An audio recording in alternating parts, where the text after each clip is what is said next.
Hello everyone, this is the Familiar Davener number 43. I sometimes daven in a shul where there's a gentleman who loves to scream out parts of davening.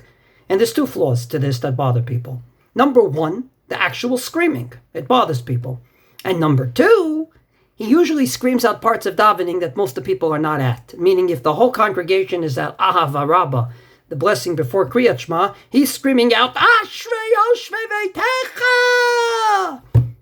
And if we're in the silent Shmoneh Esrei, no less, he's still screaming Shema Yisrael wherever part that he's at. Is this proper behavior? And I hate to be so simplistic on this, but this is 100% improper. And allow me to go in order.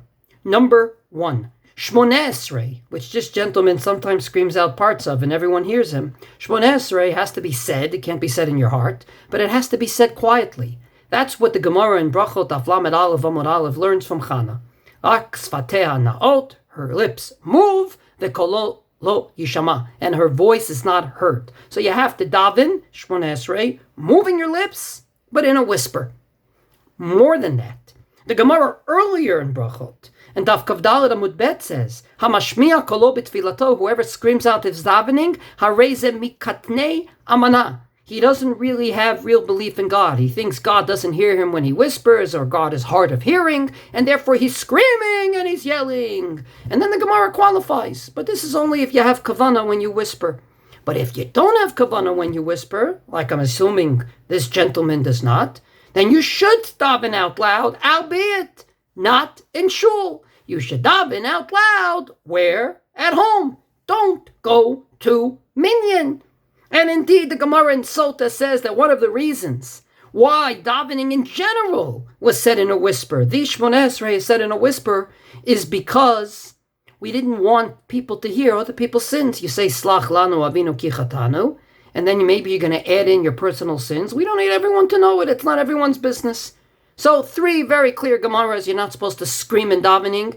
The only qualification is if you do so because you can't have kavanah, and then the Gemara instructs that you should not come to shul and bother other people, but you should daven at home. These are not just beautiful Gemaras, this is Paskin and Shulchan Aruch. Shulchan Aruch says explicitly in Siman Kuf Aleph Seif Bet 101 subdivision 2, and I quote his words, Umashmiya la'oznav belachash v'lo yashmiya kolo.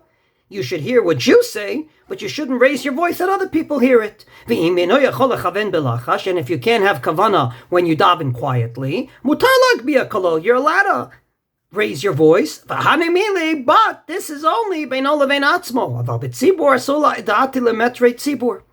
This is only at home. This is only when you're not davening in the minyan. But if you're davening in shul, you can't scream and yell and shout because you're going to mix up everyone else. So you may be looking at me and saying, Rabbi, all your sources are beautiful, but they're only about Shmoneh Esrei. Maybe this fine gentleman should be told that he shouldn't scream out his Shmoneh Esrei, but he can scream out Baruch Shamar, he can scream out Shema, he can scream out the Brachot before Kriyat Shema. The truth of the matter is, first of all, common sense, it's going to bother people everywhere. And number 2, just in case you want a source, so indeed the Mishnah Berurah in his Biur Halacha says explicitly, and I quote his words, Imeno yachol lechaven belachash yelech v'yitpalel bebeito bekol.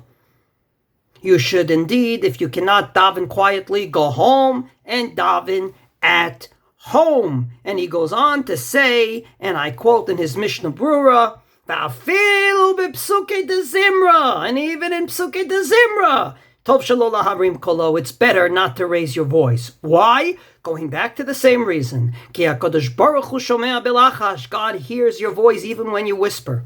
Lo ka'otam hamagbeim kolam yoter midai, not like those that raise their voice too much. So indeed, if you see someone in shul that's doing this, you can privately and quietly go up to them and say, what you're doing is improper. I'm asking you to lower your voice. If common sense doesn't prevail, please take out these sources, show it to him, and hopefully, with the combination of common sense and these sources, he will daven, he'll have kavanah, and if he doesn't, then indeed he'll daven at home, and he'll be doing the right thing in his case. Wishing everyone a wonderful day.